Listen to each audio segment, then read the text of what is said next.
мысу радости, к скалам печали, к островам ли сиреневых птиц. Все равно, где бы мы не причалили,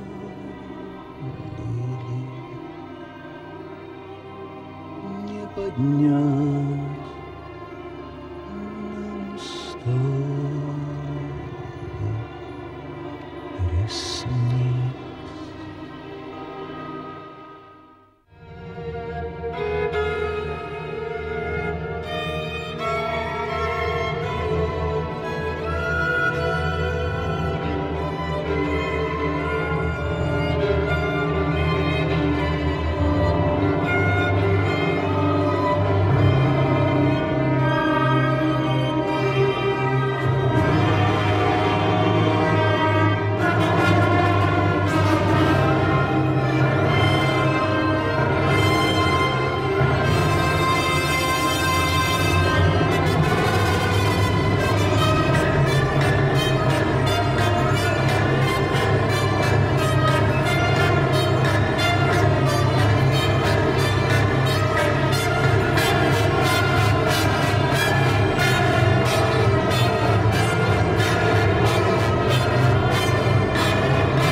Его имя внесено во Всемирный лексикон художников. Он издается в Германии, в Лейпциге. Профессиональный союз художников России присвоил его творчеству сертификат категории 2А, единственному из белорусских художников. Сертификат категории 2А присваивается только художникам высокого класса с ярко выраженной творческой индивидуальностью. В конце жизни ему предлагали делать выставки в крупных европейских городах и столицах. Он отказался. Он хотел, чтобы его работы знали здесь, на родине, чтобы их увидели здесь, и чтобы они остались на родине. А на родине за всю его жизнь у него не было ни одной персональной выставки. Мир, где нужно было бороться за место под солнцем, звания и награды, был чужд ему. Он отстранился от него. И его мир был совершенно другим. В этом мире царили свобода мысли и чувства, роскошь красок и музыка цвета. Он остался легендой и после того, как ушел из жизни. Этот прекрасный художник, удивительный и неповторимый. Израиль Басов.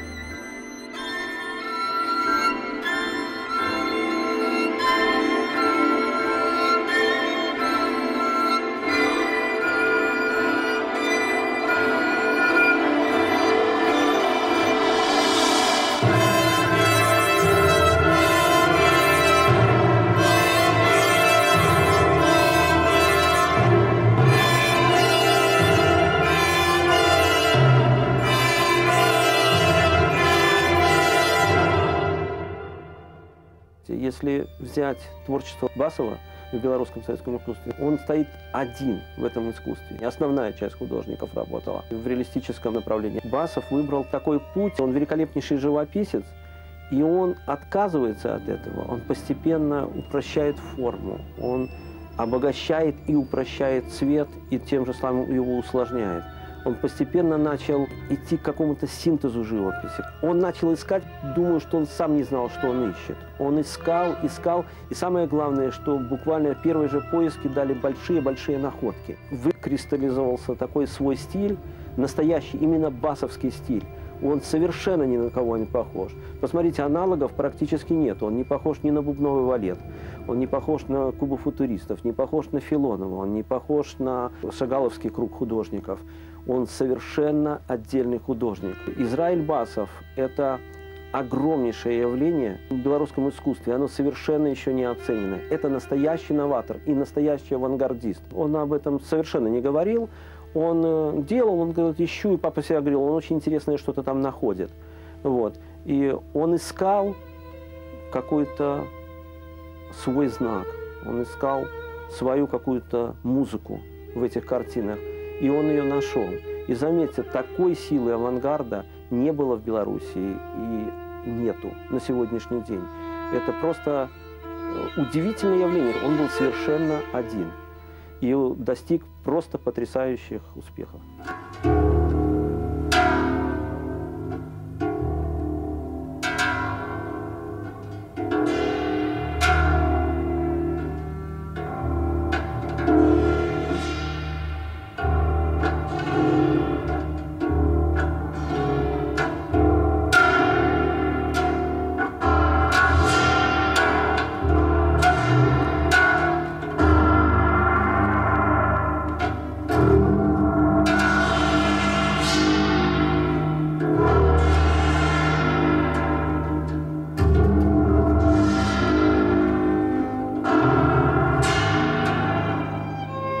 Художник СССР, наш известный скульптор Азаир Исакович Азгур назвал Басова городским сумасшедшим и подружески посоветовал ему написать несколько индустриальных пейзажей, чтобы жить как все.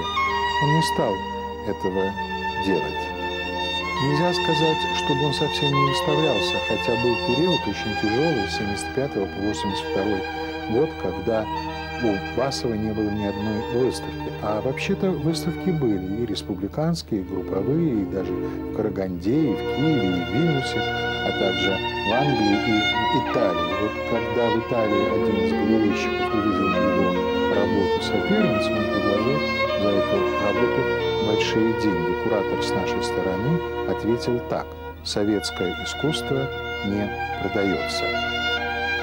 Израиль Басов искал контакты с творческим миром, но этот мир того времени, не принимал его. А если говорить проще, его работы просто не принимались выставковыми.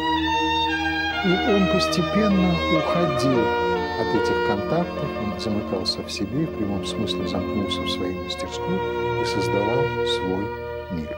Он писал небеса, любовь, скорбь, разлуку. Он создавал вечные золотые города.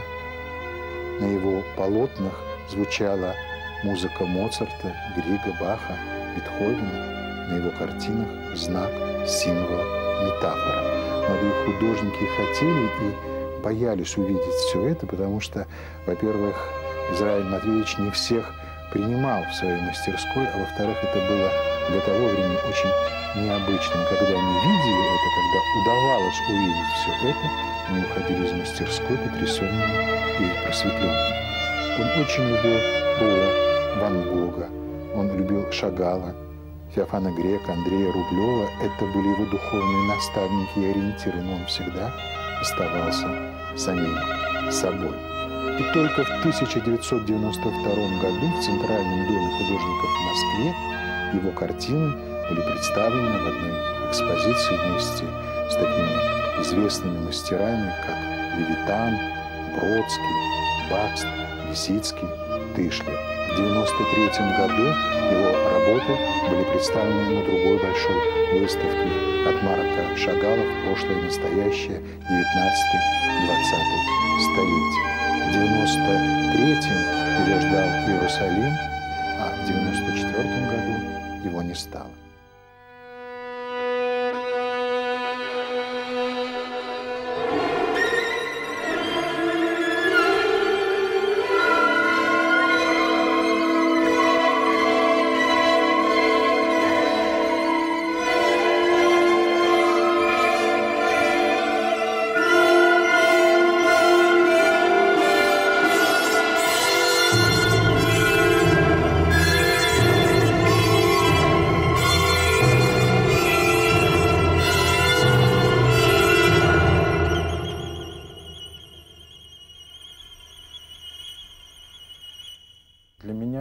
моего брата, отец и мать, всегда были таким примером самопожертвования. Нельзя сказать, что это было все драмой. Он очень любил жизнь, он был, на самом деле, очень веселый человек.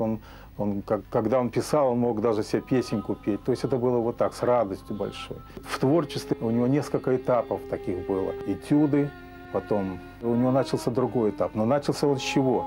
С рисунка. И рисунок ему дал очень много для того, чтобы прийти к новой живописи. Новая живопись, через рисунок она пришла.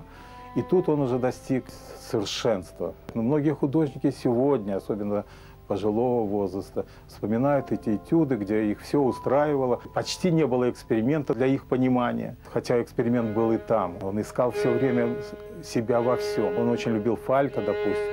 Он был все равно с самим собой. Многие художники говорят, вот там, вот если бы он остановился на этом, это было бы вообще гениально, понимаете? Да, это было бы очень хорошо, но не было бы того Басова, которую мы имеем сегодня. Мне дал отец все, то есть это моя школа. Ты воспитывал меня, воспитывал разговорами. Не обязательно садиться и показывать, как кувшинчик этот рисовать. А вот эти разговоры, которые были постоянно, его, может быть, даже не все знают таким. Он ведь увлекся философией, космосом, наукой. Он все это изучал сам, он читал постоянно книги. И поэтому, естественно, это и мне, и брату, он все это рассказывал. Такие дискуссии у нас были, это почти каждый день. Это было замечательно. Вот это и есть школа. Это не значит, что он сказал бы мне, допустим, Матвей, возьми, порисуй. Этого в жизни никогда не было. Но он направлял вот так вот, понимаете, тихонечко, тихонечко, воспитанием, личным примером. Вот это вот самое, наверное, главное. Личный пример. Честности, порядочности во всем, как в семье, так и в искусстве.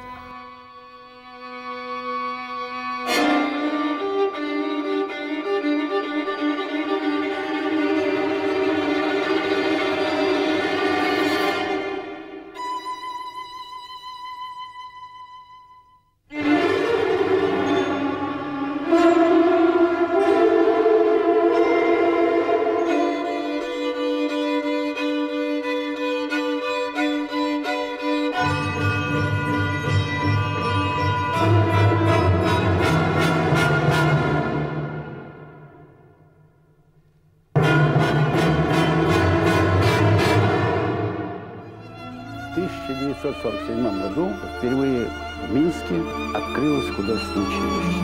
В художественном училище я встретил Израиля Басова. Вместе мы сдавали экзамены, и он обратил сразу на себя внимание. Человек уже был несколько подготовленнее других, и внимание сразу было именно к нему. Он писал маслом, мы акварель. Он был как-то насыщен грамотностью, такой, я бы сказал, даже религиозной грамотностью и по отношению к тому, что делается в мире. Его интересовал весь ход развития изобразительной культуры, не только в Минске, а и в Москве, и то, что делается в мире. И он знал много. Те педагоги, которые были у нас, Лев Маркович Лейтман, который хорошо знал витебский период, витебскую школу, интересных педагогов, которые все время были на слуху, кроме Марка Шагала, там, и Малевич, и Кандинский, и многие другие. И, конечно, это все было темой наших разговоров. Басов развивался как-то неоднозначно, а более сложно, более, может быть, с интересом разбирал свой личный взгляд на культуру со своего личного понимания. Он как-то входил в геральдическое понимание самоизобразительности, открывал для себя какие-то интересные формальные изыски, которые не воспринимались, не усваивались так, как реально изображен предмет. Чтобы смотреть на его произведение, надо было думать. Басов был на слуху. Его работы производили впечатление. Израиль Басов – это художник. Художник от Бога. Художник, который разговаривал именно с какой-то возвышенностью о том, что есть вот край этого прекрасного. И восторг все время существовал в этой личности.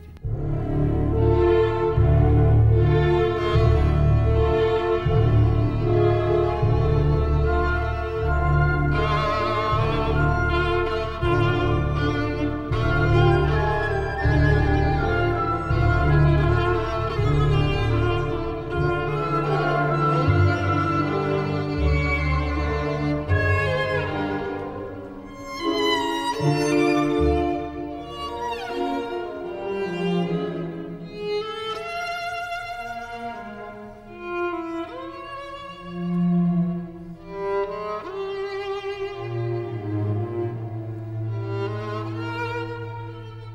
Израиль Матвеевич Басов родился 7 октября 1918 года в Мстиславле.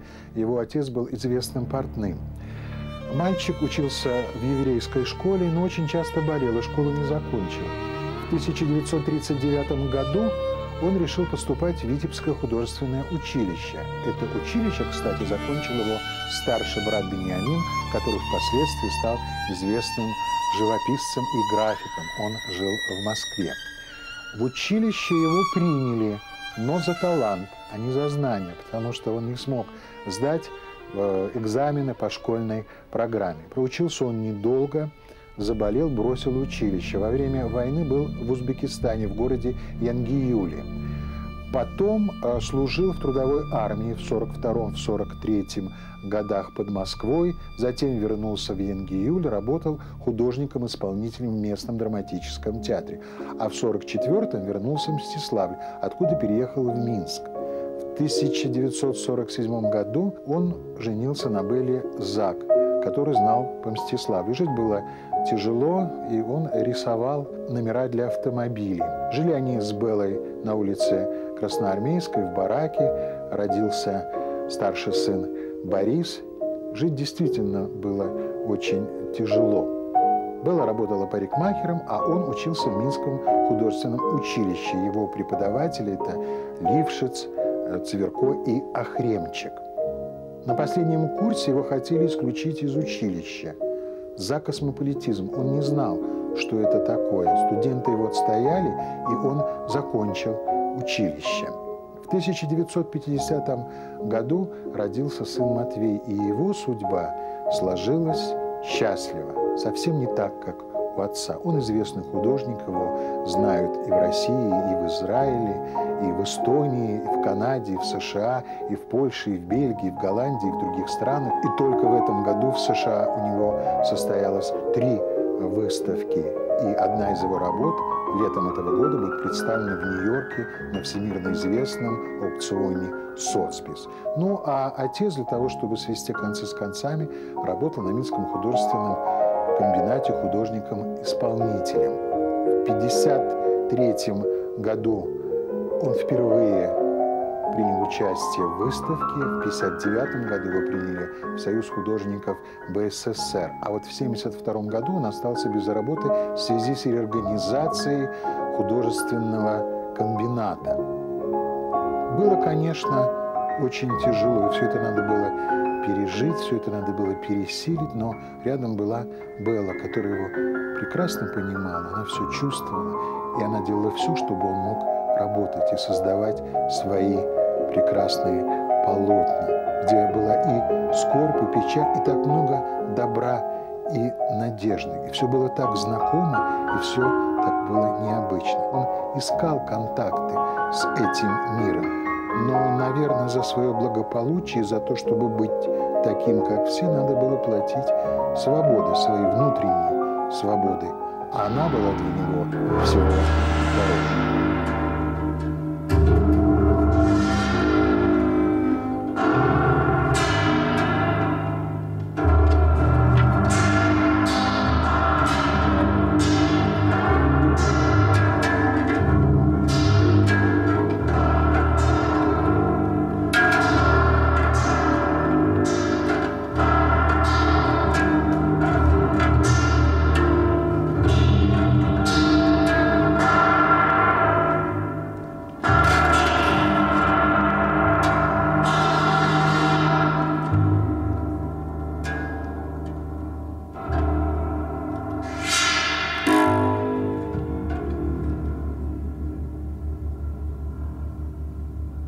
Это был исключительно интересный человек. Однажды он пришел с компанией художников ко мне домой.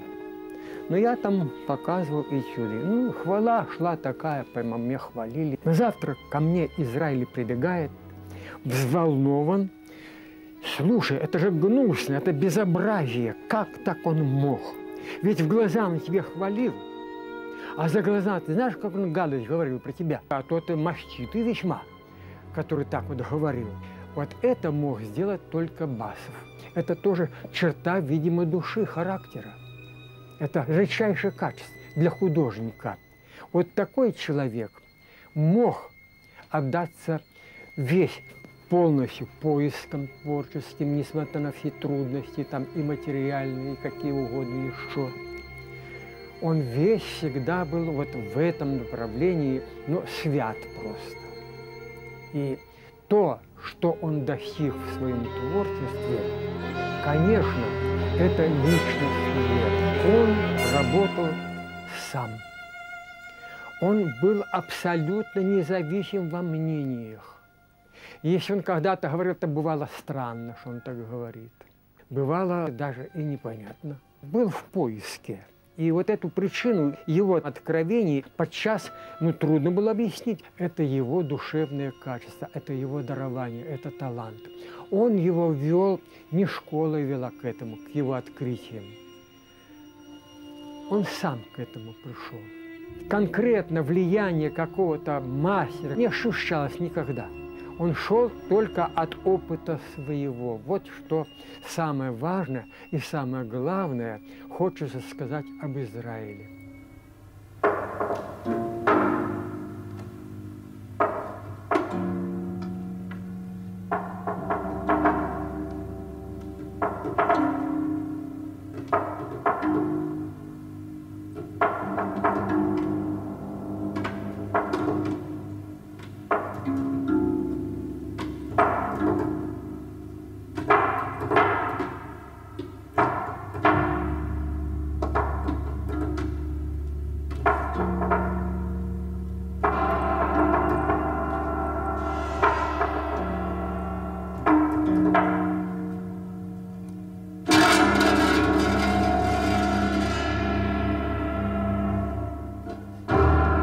Израиль Матвеевич Басов умер 4 августа 1994 года. Последние годы он болел, силы покидали его, но он был счастлив. Счастлив последние 2 года, потому что его душа нашла отклик в других душах, и он открылся для людей. И значит, все, что он делал, было не напрасно. И страдания, переживания, невзгоды и беды, все было не напрасно. Его стали понимать. И это очень важно для художника. В родном Мстиславле планируют открыть музей его творчества, дай бог. Искусствоведы пытались и пытаются его причислить к какому-то течению, какой-то школе, называют его вторым Марком Шагалом, а он всего лишь удивительный и неповторимый художник Израиль Басов. Вот и все. Нинель Зитерова, известный эстонский искусствовед, назвала его обыкновенным гением. И она очень точно, по-своему, определила глубинный смысл его творчества. Она пишет о том, что она понимает, почему верх его полотен всегда светлый, почему уходящая вдаль дорога поднимается все выше и выше, как стволы и ветви деревьев. И почему рядом с фигурой сгибающейся есть всегда фигура выпрямляющаяся и указывающая перстом на небо. Она понимает это, почему человек, бегущий по кругу, похож на взлетающую птицу. Выход есть в духовное пространство. Художник мудр. Он выстрадал это понимание всей своей жизнью. Он удивительный художник, живописец и график Израиль Басов.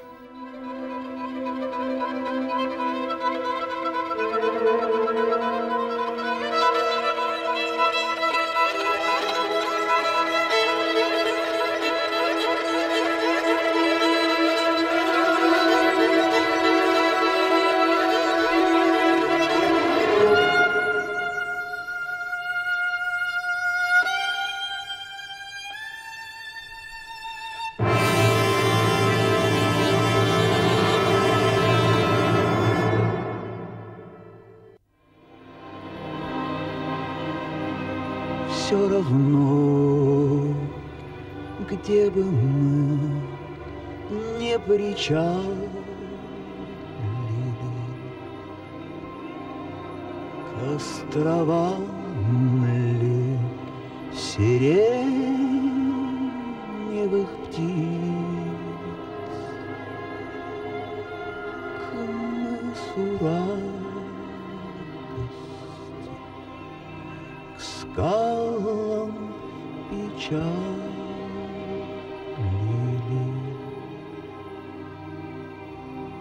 Не поднять нам уста,